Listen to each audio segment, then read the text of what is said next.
ચાલો વિદ્યાર્થી મિત્ર, ધોરણ 10 વિષય સામાજિક વિજ્ઞાન.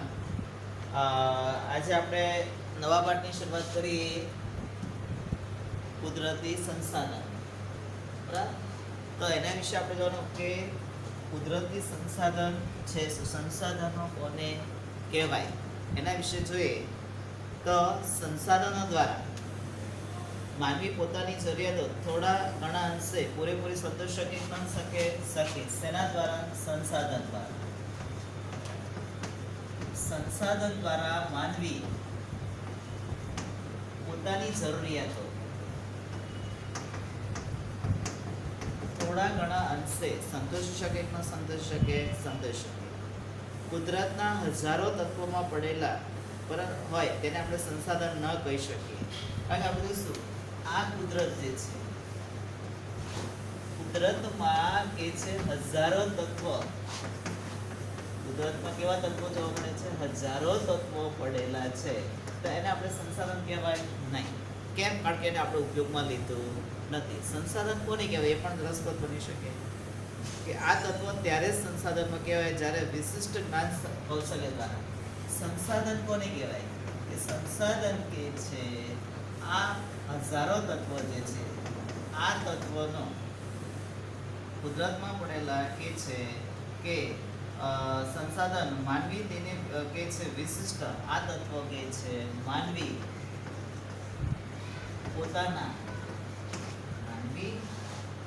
પોતાના તેના વિશિષ્ટ જ્ઞાન, તેના વિશિષ્ટ જ્ઞાન કૌશલ્ય દ્વારા, જ્ઞાન અને કૌશલ્ય દ્વારા પણ ઉપયોગમાં લીધા છે. તો તેને આપણે સંસાધન કહેવાય કે ન કહેવાય? કહેવાય છે. સંસાધન કોને કહેવાય? કુદરતમાં તો હજારો તત્વો પડેલા છે, તો તેને આપણે સંસાધન કહેવાય નહીં. સંસાધન ત્યારે જ બને કે આ હજારો તત્વો જે છે એ માનવી તેના વિશિષ્ટ જ્ઞાન અને કૌશલ્ય દ્વારા ઉપયોગમાં લીધા હોય તો તેને સંસાધન કહેવામાં આવે કે ના આવે? આવે છે. આપણે જોઈશું માણસે કે છે પોતાની આવડત શક્તિ દ્વારા શરૂઆતમાં માટીના વાસણો પર ખનિજ ન હતા ત્યારે લાકડા અને કોલસાનો ઉપયોગ કરતા, ત્યાર પછી પેટ્રોલિયમ. તો એ શું છે? પોતાની જ્ઞાન અને વિશિષ્ટ આવડતને કારણે જે સંશોધન કર્યું તો એને સંસાધન કહેવાય કે ન કહેવામાં આવે કે ના આવે? કારણ કે એ માનવી પોતાના ઉપયોગમાં થાય છે. આ રીતે સંસાધન કે ને કહીએ વસ્તુઓ પર કે છે માનવી આશ્રિત કે નિર્ભર હોય છે. આજે કહે છે દરેક માનવી આ વસ્તુઓ પર આશ્રિત છે કે નહીં છે? આજે કહે છે કૃષિ ઉદ્યોગ અને સેવા પર માણસ આશ્રિત છે કે નહીં છે? એના પર ચાલે ખરો? નહીં. તો એના પર આશ્રિત છે. અને માનવી એ ઉપયોગ કરવાની શારીરિક અને બૌદ્ધિક ક્ષમતા છે. આ વસ્તુનો ઉપયોગ કરવા માટે બૌદ્ધિક અને શારીરિક ક્ષમતા દરેક માણસમાં કુદરતે એક સરખી ક્ષમતા આપી નથી. કેટલાક આજે શારીરિક રીતે કામ કરે છે જે ઓછું કમાય. આજે વિશ્વમાં જો માંગવા ને બૌદ્ધિક ક્ષમતા, પોતાની બુદ્ધિ શક્તિનો ઉપયોગ. તમે જેટલી બુદ્ધિનો ઉપયોગ કરશો, જેટલી તમારામાં આવડત હશે ને એટલી તમારી ટીમમાં તમે એટલા આગળ વ્યક્તિ હશો, નામાંકિત વ્યક્તિ હશો. આ મુજબ કોઈ પણ માનવી પોતાની જરૂરિયાત ઉપયોગમાં લેવામાં લે તેને સંસાધન બને કહેવામાં આવે. માણસ પોતાની જરૂરિયાતમાં જે વસ્તુનો ઉપયોગ કરે છે, જે વસ્તુનો ઉપયોગ કરે તો તેને સંસાધન કહેવામાં આવે કે ના આવે? આવે છે. બરાબર. તો પ્રાચીન સમયમાં જમીનમાં કે છે ખનિજો માનવીને જાણકારી ન હતી. કયા સમયમાં? પ્રાચીન સમયમાં ખનિજો ક્યાં હોય? જમીનમાં. જમીનમાં શું હોય? ખનિજો. તો આ ખનિજો વિશે એને જાણકારી હતી ભાઈ? નહીં. જાણકારી ન હતી. કોને? તો કે મનુષ્ય. આજે ઉપયોગિતા, આ ખનિજોની ઉપયોગિતા વધી ન હોય. ઉપયોગિતા ક્યારે ઉપયોગમાં આવ્યા? કારણ કે એનું ઉત્ખનન એટલે કે ખોદકામ. ઉત્ખનન એટલે શું? ખોદકામ કરવામાં આવ્યું. અને આ ખોદકામ કે છે ઉત્ખનનથી પ્રવૃત્તિ વિકસાવવાથી માનવ જીવન માટે અત્યંત જરૂરી બની. આજે ખનિજ વગર ચાલે? આજે પેટ્રોલ, ડીઝલ અને કેરોસીન કે પ્લાસ્ટિક કે કેમિકલ પર ચાલે ખરું? તમે કલ્પના જ ન કરી શકો. તો આ જે ખનિજો ખોદકામ કરતા જે વસ્તુ મળી આવ્યું છે ઉત્ખનન દ્વારા જે વસ્તુઓ મળી આવ્યું છે તે શું છે? ખનિજો. એ ખનિજોની ક્યારે સમજણ પડી? પોતાની બુદ્ધિ, શક્તિ, ક્ષમતા અનુસાર કલા કૌશલ્ય દ્વારા જે પ્રાપ્ત કર્યું છે એ શું છે? સંસાધન છે. જે માનવી એને ઉપયોગમાં લે એ શું છે? સંસાધન છે. કુદરતી સંસાધનની ઉપયોગિતા અને કાર્ય કરવાની યોગ્યતા બંને ગુણધર્મ હોય છે. તો જે કાર્ય કરવાની કાર્યક્ષમતા અને એની ગુણવત્તા બંને જરૂરી છે. શું જરૂરી છે? કાર્ય કરવાની ઉપયોગિતા અને ગુણવત્તા, યોગ્યતા એના ગુણધર્મો છે. કુદરત, માનવ અને સંસ્કૃતિ આ પ્રક્રિયા દ્વારા સંસાધન બને. સામાન્ય અર્થમાં કેવું છે? કુદરત એટલે પ્રકૃતિ. કુદરત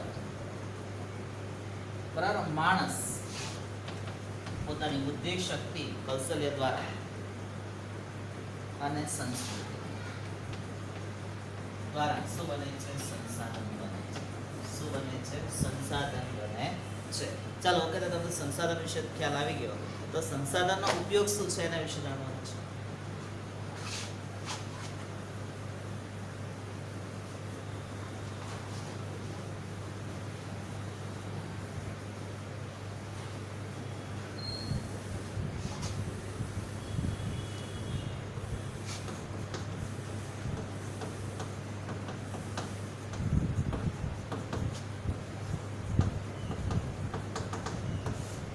સંસાધનનો ઉપયોગ શું છે?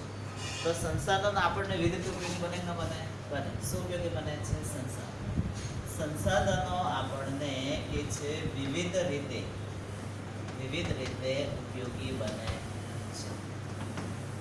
પણ તો કે સંસાધન બરાબર. કુદરતી રીતે આપણે જોઈશું. કુદરતી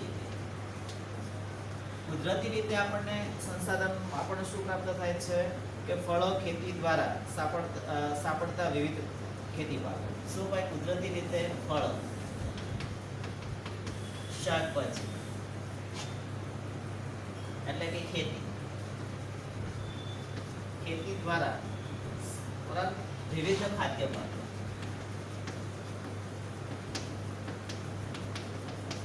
જે કુદરત દ્વારા પ્રાપ્ત થાય છે. જ્યારે પાલતુ પ્રાણીઓ દ્વારા, શેના દ્વારા? પાલતુ પ્રાણીઓ દ્વારા કે છે દૂધ અને દૂધની બનાવટો. શું ભાઈ? દૂધ અને દૂધની બનાવટ. હવે દૂધ અને દૂધની બનાવટો તમને ખબર છે: છાશ, માખણ, ઘી, દહીં, શ્રીખંડ, ચોકલેટ, બરાબર, દૂધનો પાવડર. આ શું છે? પાલતુ પ્રાણીઓ દ્વારા આપણને શું પ્રાપ્ત થાય છે? દૂધ અને દૂધની બનાવટ. એ પણ સંસાધન કહેવામાં આવે કે ના આવે? ચાલો, તદુપરાંત માંસ અને જળાશયોમાંથી મળતા, ચાલો, કુદરતમાંથી શું? ફળો અને ખેતી દ્વારા વિવિધ ખાદ્ય પાકો. પાલતુ પ્રાણીમાં દૂધ, દૂધની બનાવટ અને માંસ.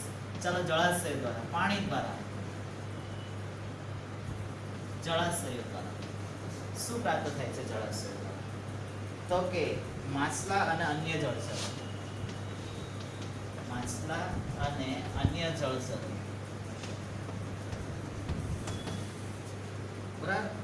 મધમાખી દ્વારા કે છે બનાવેલા મધ,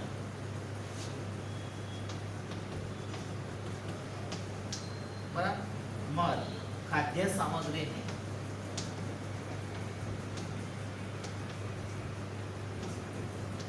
ઉપયોગમાં લઈએ કે ન લઈએ? તો આ બધું સંસાધન કહેવાય કે ન કહેવાય? કહેવાય. ફરી આપણે ડિમાન્ડ કરી લઈએ કે કુદરતી રીતે આપણને શું મળે છે? ફળો અને ખેતી દ્વારા વિવિધ ખાદ્ય પાકો જે આપણે સંસાધનમાં કુદરત પાસેથી પ્રાપ્ત કરીએ છીએ. પાલતુ પ્રાણીમાં શું મળે છે? દૂધ અને દૂધની બનાવટો અને માંસ, બરાબર. જળાશય દ્વારા માછલા અને અન્ય જળચરો, મધમાખી દ્વારા બનાવેલા મધ વગેરે ખાદ્ય સામગ્રીનો આપણે ઉપયોગ કરીએ છીએ. તો આ રીતે કે છે સંસાધન કહેવામાં આવે કે ના આવે? તો આ રીતે આપણે જોયું ને કે સંસાધન આપણને વિવિધ રીતે ઉપયોગી બને કે ન બને? બને છે. કોઈને ભૂમિકામાં આપણે અવલંબે છે, બરાબર. એ ભૂમિકા આપણને ધ્યાનમાં રાખી છેવટે પ્રત્યક્ષ કે પરોક્ષ રીતે, આ રીતે પ્રત્યક્ષ કે પરોક્ષ રીતે આપણને ઉપયોગી બને કે ન બને? બને છે. પ્રત્યક્ષ એટલે સીધો ઉપયોગ, અને પરોક્ષ એટલે બરાબર, એનો સીધો ઉપયોગ આપણે ન કરીએ તો એ પરોક્ષ રીતે એનો ઉપયોગ આપણે એને કરીએ છીએ. તો સંસાધન ખોરાક તરીકે આ મુદ્દો આપણે શું જોયું છે? સંસાધન એક ખોરાક તરીકે, ખોરાક તરીકેના મુદ્દામાં મેં તમને વિસ્તૃત સમજાવ્યું. સંસાધન એક શું છે? ખોરાક તરીકે. તો ખોરાક તરીકે ફરી સમજાવ કુદરતી રીતે ફળો, શાકભાજી, એટલે કે ખેતી દ્વારા વિવિધ ખાદ્ય પાકો, પાલતુ પ્રાણીમાં દૂધ અને દૂધની બનાવટો, જળાશયો, માછલા અને અન્ય જળચરો, મધમાખી દ્વારા બનાવેલા મધ અને સામગ્રીનો ઉપયોગ. તો આ શું છે? સંસાધન એક ખોરાક તરીકે. ખ્યાલ આવી ગયો સંસાધનનો ઉપયોગમાં? પહેલો, સંસાધન એક કાચા માલ તરીકે. સંસાધન કાચા માલ તરીકે. કાચા માલ તરીકે સંસાધનનો ઉપયોગ કઈ રીતે કરવામાં આવે એના વિશે તો જંગલોમાં તો પ્રાપ્ત થતી વિવિધ ચીજો. હવે કાચો માલ ક્યાંથી મળે છે? જંગલોમાંથી કે છે પ્રાપ્ત થતી વિવિધ ચીજો. હવે જંગલમાંથી શું મળે આપણને? લાગુ જંગલમાંથી શું મળે છે આપણને? કે વન્ય વસ્તુ, દાખલા તરીકે માંસમાંથી શું બને? ટોપલા, ટોપલી, અન્ય વસ્તુઓ બને છે. જંગલમાંથી આપણે કહીએ છીએ રાળ, ચંદનના વૃક્ષ જે છે એમાંથી સુગંધી અત્તરો કે સેન્ટ તૈયાર કરવામાં આવે છે, ચંદનનો પાવડર બનાવવામાં આવે છે. બરાબર. તો આ જંગલોમાંથી વિવિધ પ્રાપ્ત થતી ખેતી દ્વારા ઉપલબ્ધ થઈ. ચાલો જંગલો પછી ત્યાર પછી શેના દ્વારા? ખેતીમાંથી પ્રાપ્ત. હવે ખેતીમાંથી પ્રાપ્ત થતી શું છે? ધાન્ય અને ધાન્ય પાકો, કઠોળના પાકો, તેલીબિયાના પાકો, આપણે 10મા પાઠમાં જોવાના છે. તો ખેતીમાંથી પ્રાપ્ત થતી વસ્તુઓ, બરાબર, ખાદ્ય સામગ્રી. પાલતુ પશુઓમાંથી ઊન પ્રાપ્ત થાય. ચાલો ખેતીમાંથી પ્રાપ્ત થતી વસ્તુઓ. ત્યાર પછી શું થાય છે? પાલતુ પશુઓમાંથી. આ પાલતુ પશુઓમાંથી આપણને કે છે ઊન પ્રાપ્ત થાય કે ન થાય? ઊન શેમાંથી પ્રાપ્ત થાય? ઘેટા છે, યાકમાંથી ઊન પ્રાપ્ત થાય કે ન થાય? થાય છે. ચામડા અને માંસ. હવે ચામડાનો ઉપયોગ આપણે જોઈએ છે. ચામડામાંથી શું તૈયાર કરવામાં આવે છે? પાકીટ, પટ્ટા, બરાબર, બૂટ કે મોજડી તૈયાર કરવામાં આવે. અને આ પ્રાણીઓના માંસ તરીકે પણ ઉપયોગમાં કરીએ કે ન કરીએ? કરીએ છે માંસ. ખનિજ અયસ્ક. ખનિજ અયસ્ક શું છે? બરાબર, ખનિજ અયસ્ક એટલે કે ખનિજમાંથી જે પેટ્રોલ, ડીઝલ, કેરોસીન કે અન્ય કેમિકલ જે છે એ શું છે? ખનિજ અયસ્ક. બરાબર, વગેરેનો ઉપયોગ કાચા માલ તરીકે. આ બધાનો કયા તરીકે ઉપયોગ કરીએ છીએ? કાચા માલ તરીકે ઉપયોગ કરીએ છીએ. આ જંગલોમાં પ્રાપ્ત થતી લાકડામાંથી ફર્નિચર બને કે ન બને? બને. કાચો માલ એ શું થયો છે? લાકડું એ શું થયું? કાચો માલ. તૈયાર વસ્ત્ર ફર્નિચરમાં એટલે કે તમે સોફા બનાવ્યો હોય, પલંગ બનાવ્યો હોય, બેડ બનાવ્યો હોય, એ તૈયાર માલ. એ રીતે ખેતીમાંથી માની લો કે વસ્તુ ઘઉંમાંથી શું? ઘઉં એ કાચો માલ થયો. ઘઉંને દળી બિસ્કિટ કે અન્ય વસ્તુ તૈયાર કરવામાં આવે છે. પાલતુ પશુનું ઊન એ કાચી વસ્તુ છે, બરાબર, કાચો માલ છે. તો એમાંથી સ્વેટર બનાવવામાં આવે, ગરમ કપડાં બનાવવામાં આવે છે. ચામડો એ કાચો માલ છે. તો ચામડામાંથી પાકીટ, ચપ્પલ, બૂટ, બરાબર, આ શું છે? મોજડી બને એ તૈયાર માલ છે. માંસ છે, ખનિજ છે, આ બધું શું છે? કાચા માલ તરીકે.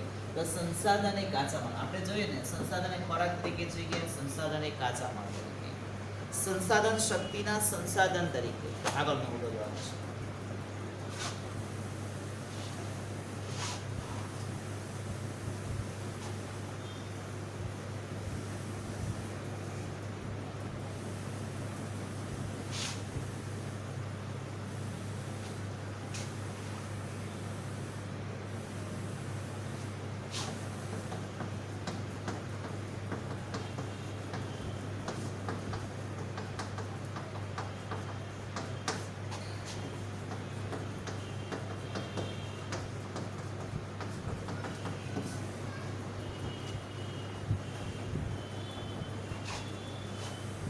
સંસાધનો શક્તિના સંસાધન તરીકે.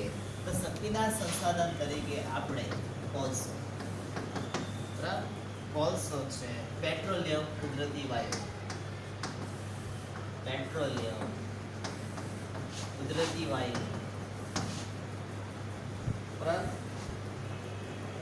ઈંધણ તરીકે ઉદ્યોગ અને ઘર, ઈંધણ તરીકે ઉપયોગ સૌથી વધારે ક્યાં કરીશું? ઉદ્યોગ અને ઘર વપરાશ તરીકે. ઉદ્યોગ અને ઘર વપરાશમાં બળતણ તરીકે,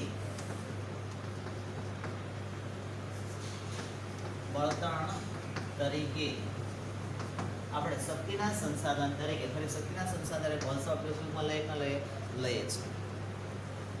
ઉદ્યોગોમાં કોલસાનું લોખંડ ગાળવા હોય કે બરાબર અઢી વસ્તુ તૈયાર માટે કોલસાનો ઉપયોગ કરીએ છીએ.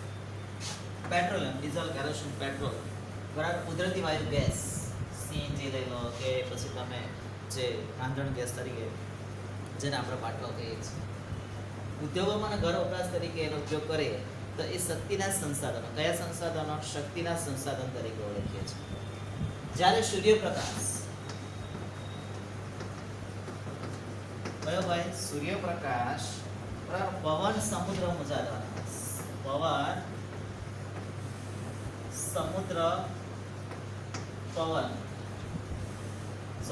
સમુદ્ર મોજા દ્વારા અને ભરતી ઓટ અને જળદોત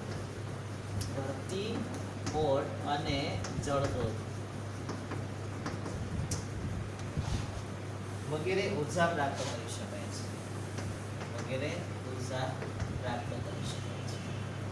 ફરી આપણે સમજીએ કે કોલસો, પેટ્રોલિયમ, કુદરતી વાયુ ઇંધણ તરીકે ઉપયોગ આપણે ક્યાં કરે છે? ઉદ્યોગો અને ઘરમાં. તો આ કે છે પરંપરાગત ઉર્જાના સ્ત્રોતો બરાબર. અને એને વાણિજ્ય કયાના ઓળખવામાં છે? બીજાના વાણિજ્ય ઉર્જાના સ્ત્રોતો. કયા ઉર્જાના સ્ત્રોતો? વાણિજ્ય ઉર્જાના સ્ત્રોતો. જ્યારે આ બિન પરંપરાગત અથવા બિન વાણિજ્ય કયા સ્ત્રોતો તરીકે? બિન વાણિજ્ય ઉર્જાના, જેમાં સીધું કુદરત દ્વારા પ્રાપ્ત થાય છે. કઈ રીતે પ્રાપ્ત થાય છે? કુદરત દ્વારા પ્રાપ્ત થાય છે. તો એને બિન પરંપરાગત ઉર્જાના સ્ત્રોતો અથવા બિન વાણિજ્ય બરાબર ઉર્જાના સ્ત્રોતો તરીકે આજે સૂર્યપ્રકાશ, પવન, સમુદ્ર મોજા, ભરતી ઓટ દ્વારા અને જળદોત દ્વારા. સૂર્યપ્રકાશ આજે તમે જોશો ભારત જમીન વિસ્તારની દ્રષ્ટિએ વિશ્વમાં કે છે ને 7મો ક્રમ ધરાવે છે. ભારતમાં હજુ એવી કેટલી જમીન જે છે જમીનનો ઉપયોગ આપણે કરી શક્યા નથી. જો કે છે આવા પડતર જમીનમાં સોલર પ્લાન્ટ તૈયાર કરવામાં આવે, સૂર્ય દ્વારા વિદ્યુત ઉત્પાદન કરવામાં આવે તો વિદ્યુત સસ્તું ઉત્પન્ન થઈ શકે છે. આજે કચ્છમાં બરાબર, કચ્છના વિસ્તારોમાં, સૌરાષ્ટ્રના કેટલાક વિસ્તારોમાં આજે આપણે ઘરો પર પણ તમે જોશો સૂર્યપ્રકાશ દ્વારા, સુરતમાં પણ હું જોઈ રહ્યો છું સોલર પ્લેટ દ્વારા વિદ્યુત ઉત્પાદન કરવામાં આવે છે. સરકાર એમાં 40% સબસિડી આપવામાં આવે છે. આ રીતે સસ્તી વિદ્યુત મળે ને મફત, તમે 5 વર્ષ વાપરો એટલે તમારી વિદ્યુત મફત થઈ ગયું. પછી પવન દ્વારા પહાડો પર કે દરિયા, આજે ભારતનો દરિયા કિનારો 7100 કિલોમીટર છે, ગુજરાતનો દરિયા કિનારો 1600. જો ભારતના દરિયા કિનારે અથવા પહાડી વિસ્તારોમાં સાથે સાથે જો પવન દ્વારા વિદ્યુત ઉત્પન્ન કરવામાં આવે તો સસ્તી વિદ્યુત ઉત્પન્ન થઈ શકે છે બરાબર. સમુદ્ર મોજા દ્વારા ભારતને 7100 કિલોમીટર ભારતને દરિયા કિનારો મળ્યો છે અને 1600 કિલોમીટર કે છે લગભગ આપણે કોને મળ્યો છે? ગુજરાતને. જો કે છે સમુદ્ર મોજા દ્વારા વિદ્યુત ઉત્પન્ન કરવામાં આવે ને તો સસ્તું ઉત્પાદન થઈ શકે છે. આ સમુદ્ર મોજા અને ભરતી ઓટ એક જ વસ્તુ થઈ. ભરતી કેમ આવે? દરિયામાં આવે. ઓટ શેમાં? દરિયામાં. એના દ્વારા બરાબર. પછી જળદોત દ્વારા. જળદોત એટલે ભારતની દક્ષિણ ભારતની નદીઓમાં જળદોત રચાય એટલા માટે એ કે છે આંતર જળમાર્ગ તરીકે ઉપયોગી નથી. તો ભારતના જળદોત દ્વારા જે ડેમ આપણે કહીએ છીએ, આ ડેમમાંથી જળદોત દ્વારા વિદ્યુત ઉત્પન્ન કરવામાં આવે ને સરદાર સરોવર છે નર્મદા નદી પર, ઉકાઈ ડેમમાં કે આ રીતે જળદોત દ્વારા પાણી કે છે પાણી પડાવવાનું ટર્બાઇન કરી વિદ્યુત તૈયાર કરવામાં આવે છે. તો આ રીતે ઉર્જા પ્રાપ્ત થાય. તો આ રીતે સંસાધન એક શક્તિના સંસાધન તરીકે ઉપયોગમાં આવે કે ના આવે. તો આપણે કહે ને સંસાધન 3 રીતે જોયા. સંસાધન એક ખોરાક તરીકે, સંસાધન એક કાચા માલ તરીકે, સંસાધન શક્તિના સંસાધન તરીકે. હવે આપણે જોવાના છે સંસાધનના પ્રકારો જોવાના છે.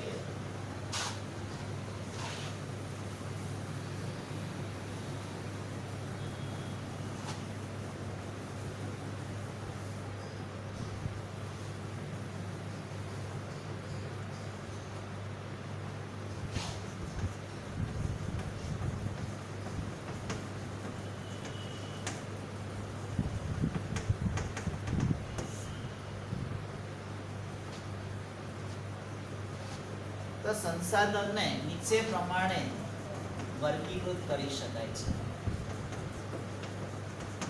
સંસાધનને નીચે પ્રમાણે વર્ગીકૃત કરાય છે. સંસાધનમાં આપણે જોઈશું તો નીચે પ્રમાણે કેટલા પ્રકાર પડે છે? 3 રીતે ત્રણ રીતે વર્ગીકૃત ત્રણ રીતે સંસાધનના પ્રકાર પડે છે. નંબર 1, પહેલો પ્રકાર છે માલિકીના આધારે. સંસાધનના પ્રકાર કેટલા છે? 3. વિકલ્પમાં પૂછાય લખશો. પહેલો પ્રકાર છે માલિકીના આધારે. નંબર 2, પુનઃપ્રાપ્યતા. પુનઃપ્રાપ્યતાના આધારે. અને ત્રીજું છે વિતરણ ક્ષેત્રના આધારે. તો સંસાધનના કેટલા પ્રકાર છે? કુલ 3 પ્રકાર છે.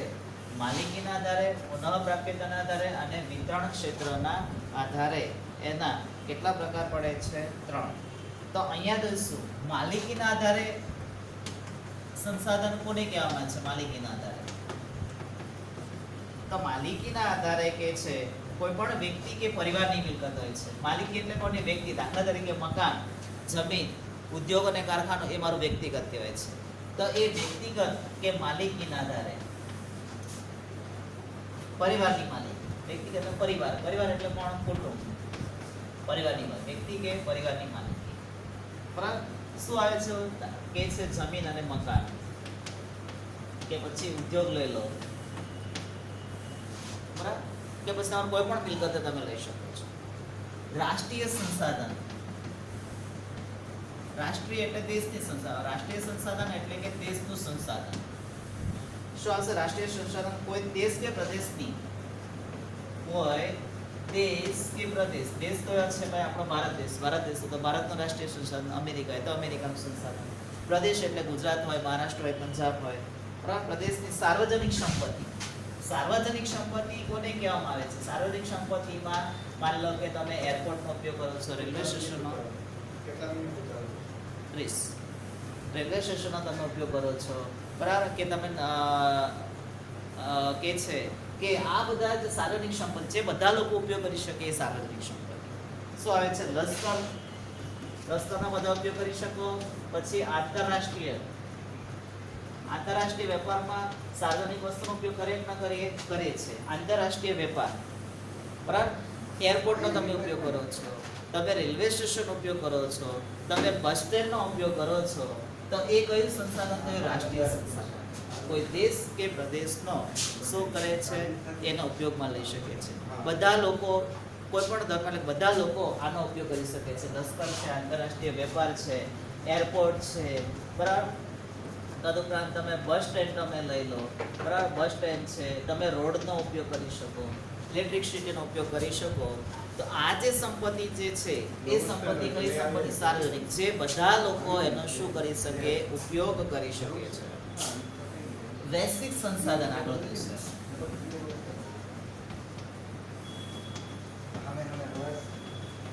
શું છે? વૈશ્વિક સંસાધન જે સમગ્ર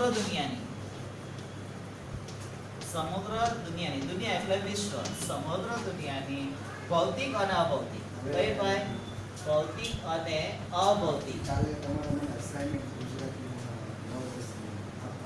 પણ એવી તમામ સંપત્તિનો ઉપયોગ માનવ કલ્યાણ, એવી તમામ સંપત્તિ છે માનવ કલ્યાણ માટે ઉપયોગમાં થતી હોય તો તેને કઈ સંપત્તિ? વૈશ્વિક સંસાધન તરીકે ઓળખવામાં આવે છે. વૈશ્વિક સંસાધન કોને કહેવામાં આવે? માલિકી કોને કહેવામાં? જે વ્યક્તિની પરિવારની માલિકી હોય તેને વ્યક્તિગત માલિકી. રાષ્ટ્રીય સંસાધન એટલે કોઈ એક દેશ કે પ્રદેશની જેનો ઉપયોગ સાર્વજનિક બધા લોકો કરી શકે એને રાષ્ટ્રીય સંસાધન તરીકે ઓળખવામાં આવે છે. અને વૈશ્વિક સંસાધન સમગ્ર દુનિયાના ભૌતિક અને અભૌતિક તમામ માનવ કલ્યાણ માટે થઈ શકે વૈશ્વિક સંસાધન. તો વિશ્વના કે છે બધા રાષ્ટ્રીય સહિયારી માલિકીના સંસાધન, વિશ્વના બધાના સહિયાર એટલે બધા લોકો, સહિયાર એટલે પણ બધા દેશના લોકો દ્વારા કે છે માલિકીના સંસાધન એ વૈશ્વિક. હવે વૈશ્વિક સંસાધનમાં શું આવે છે? દરિયો અને જમીન. એ શું થયું? વૈશ્વિક સંસાધન તરીકે ઓળખવામાં આવે છે. તો મારા ખ્યાલ પ્રમાણે તમને ખ્યાલ આવી ગયો. પહેલો આપણે શું જોયું? માલિકીના આધારે, બરાબર. હવે આપણે જોઈશું બીજો વિતરણના આધારે. બીજો પ્રકાર શોધવાનો છે વિતરણના આધારે. વિતરણના આધારે જોઈશું આપણે.